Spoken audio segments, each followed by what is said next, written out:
Kompas TV kembali hadir memberikan update soal pencarian pesawat ATR 42500 yang hilang kontak di kawasan Kars di Kabupaten Maros. Dan sekarang kita sudah kembali terhubung dengan Saibin Tasbi selaku instruktur penelusuran Gua Himpunan Kegiatan Speleologi Indonesia HIKESPI Sulsel. Selamat pagi Mas Saibin, terima kasih masih bergabung bersama dengan kita di Kompas TV. Dan Mas tadi mungkin bertanya soal akses yang ada di Medan yang memang diduga tempat jatuhnya pesawat. Mas, seberapa banyak akses sebenarnya yang bisa dilewati? Apakah ini juga bisa dilakukan secara menyebar dari berbagai arah atau memang ada akses-akses khusus yang terbatas yang dapat dilewati oleh tim darat khususnya?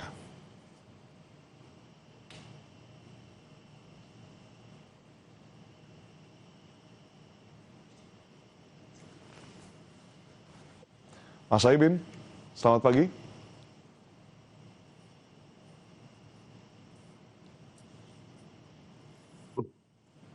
Selamat pagi Mas Saibin, apakah suara saya terdengar Mas?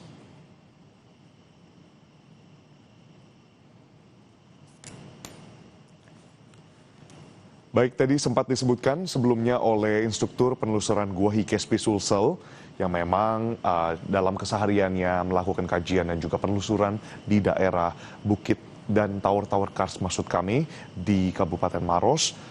Saibin Tasbi menyebutkan bahwa terdapat beberapa akses yang dapat dilewati yang memang biasa juga digunakan oleh Mapala untuk melakukan penelusuran dan juga kajian. Nah, untuk selengkapnya Mas Saibin, selamat pagi. Apakah sudah terdengar suara saya? Selamat pagi, Pak. Baik, Terdengar. Mas Saibin, terima kasih banyak masih bergabung di Breaking News Kompas TV. Mas, ini terkait dengan akses yang tadi sudah mungkin kita bahas sedikit, nah mendetailkan Mas, apakah untuk akses dari tim darat menuju ke Medan yang diduga tempat jatuhnya pesawat ini, itu dapat dilalui dari berbagai arah atau hanya ada beberapa akses khusus? Karena memang kita tahu tebing-tebing ini menjadi salah satu tantangan untuk melakukan pencarian. Baik, Pak. Terkait untuk akses ya, akses darat yang lebih efektif itu saya rasa sesuai dengan informasi warga tadi ya, terkait adanya letusan. Nah, kalau dilihat daripada lokasi berarti bisa diakses lewat jalur Panaikang, kemudian masuk ke daerah Abbo, kemudian masuk ke daerah Lampeso. Lampeso bisa juga menyebar ke daerah Kampung Baru. Jadi terkait masalah kesulitan tadi adalah menembus tebing-tebing yang curam ya. Karena memang kawasan ini kawasan kars yang salah satunya adalah tertua di Indonesia. Nah, untuk karakter karsnya itu sudah jadi tower kars, sehingga banyak tebing yang akan kita temui di lokasi. Kemudian akses lainnya terkait kawasan ini untuk mengakses lokasi yang diduga tempat jatuhnya pesawat itu ada beberapa, bisa juga dari jalur normal, misalkan mau naik Bulu Saraung itu bisa ngambil sebelah kiri atau bisa langsung melintas turun ke Lampeso. Dari puncak turun langsung ke ada kampung di bagian bawah namanya Kampung Lampeso. Teman-teman bisa akses juga lewat situ. Namun kalau misalkan mau lebih efektif bisa digunakan juga heli, tapi ini terkait kondisi cuaca mungkin ya. Seperti itu mungkin Pak. Baik, Mas Saibin, ini berarti ada sejumlah akses yang bisa dilakukan untuk pencarian dan harapannya pasti nanti semua akses ini dapat diupayakan. Mas Saibin tadi juga sempat menyebutkan bahwa pada relawan juga pada tim Basarnas, tim gabungan Basarnas ini dapat berhati-hati dan juga waspada untuk membawa peralatan safety, Mas.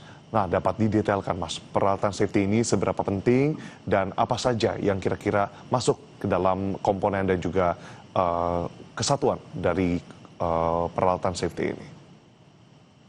Jadi untuk peralatan safety ya utamanya ini safety petualangan ya. Bisa juga membawa safety untuk industri, khususnya untuk bekerja di ketinggian. Nah, untuk alat-alat safety yang diperlukan adalah utamanya tali atau biasa disebutnya dengan karmantel, kemudian beberapa alat-alat harness, seat harness ataupun full body harness yang bisa digunakan untuk safety prosedur untuk tim rescue.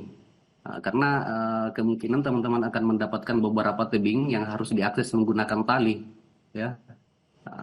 Sehingga itu bisa memudahkan teman-teman untuk melalui tebing-tebing. Jadi salah satunya tadi selain daripada APD yang ada di badan teman-teman ya, alat tambahan adalah salah satunya ada tali, kemudian karbinar, kemudian alat-alat descender, alat untuk turun ya. Nah, jadi saya pikir teman-teman relawan ataupun teman-teman petualangan yang ikut bergabung dalam pencarian ini itu sudah memahami tentang prosedur ataupun peralatan-peralatan safety yang dibutuhkan. Salah satunya juga untuk takutnya nanti kemalaman, nah teman-teman bisa membawa headlamp ataupun penerangan tambahan. Seperti itu mungkin Pak untuk peralatan-peralatan safety yang dibutuhkan di lapangan.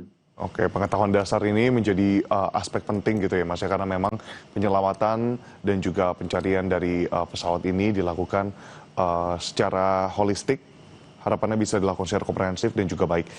Mas Saibin, tadi sempat kita bahas terkait dengan prediksi cuaca hujan sedang dan bagaimana dampaknya nanti kemudian bisa mempengaruhi sungai yang ada di sana, dapat kemudian ada kenaikan debit air seperti itu. Mas, nah apakah ini akan menjadi aspek penting yang harus diperhatikan dan biasanya dari pengalaman Mas Saibin bersama rekan-rekan di HKSP, bagaimana Mas untuk kemudian mengantisipasi hal ini? Nah itu tadi memang pengetahuan saya dan bahkan dulu saya sering bermain di kawasan ini, kawasan Kars ini, utamanya di daerah Babul, Bantimurung, Bulu, Saraung. Nah biasanya kalau terjadi hujan tiba-tiba kita nggak tahu ternyata airnya sudah naik. Nah, cara antisipasinya adalah teman-teman memang harus menyiapkan itu tadi alat-alat safety seperti tali. Jadi teman-teman bisa memanfaatkan tali nanti untuk penyeberangan sungai. Kalau misalkan tiba-tiba sungainya naik, tapi kalau misalkan kondisinya masih aman, masih bisa langsung dilalui. Oke, baik. Jadi itu yang harus diperhatikan ya, karena memang dari berbagai aspek ternyata untuk unsur keselamatan ini jadi hal yang penting. Mas Saibin, tadi mungkin sedikit mengulik apa yang menjadi buah pikir dari HKSP, tentunya empati juga diarahkan ke kejadian dan tentunya kita berharap pencarian pesawat ATR 42500 di Maros dapat berjalan dengan baik. Seperti itu Mas, namun bagaimana kalau tanggapan dari Mas Saibin sendiri mewakili HKSP Sulsel melihat dari kejadian ini? Terkait kejadian ini kami selaku IKSP ya merasa prihatin atas terjadinya kecelakaan pesawat ini.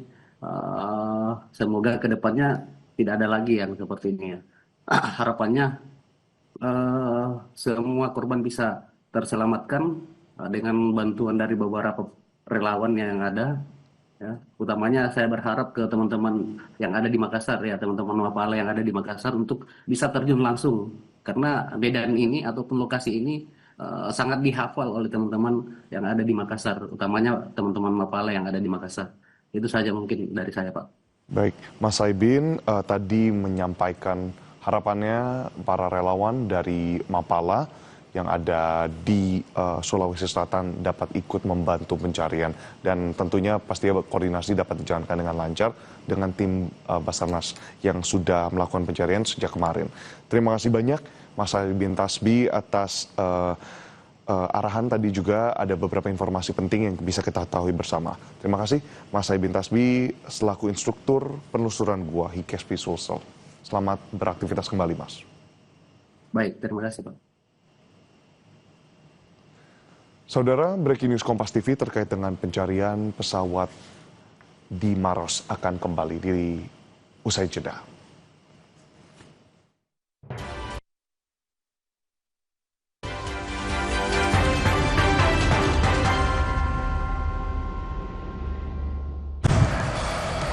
Saatnya bangkit dan membuktikan.